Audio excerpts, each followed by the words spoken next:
तो राम राम सभी भाइयों को। आज हमारे 231 दिन कंप्लीट हो गए हैं ट्री प्लांटेशन 365 डे चैलेंज के। और दोस्तों हमारे लगभग 550 पेड़ कंप्लीट हो गए हैं। मैंने आपको बताया था, अब 550 के बाद हमने आज एक पेड़ और लगाया है।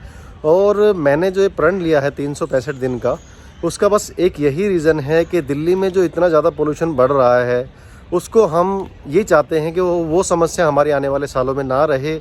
और ये जो समस्या जो हर साल के लास्ट के 2-3 महीने की होती है, और जो जितने भी हमारे बड़े बुजुर्ग और बच्चों को प्रॉब्लम होती है, तो मैं बस इस समस्या को ख़त्म करना चाहता हूँ कि जो ये पोल्यूशन दिल्ली में हर साल बढ़ता है और हर साल हम इस प्रॉब्लम से परेशान होते हैं, वो धीरे धीरे करके ख़त्म हो जाए। और वो तभी होगी जब हम ज़्यादा से ज़्यादा पेड़ लगाएंगे।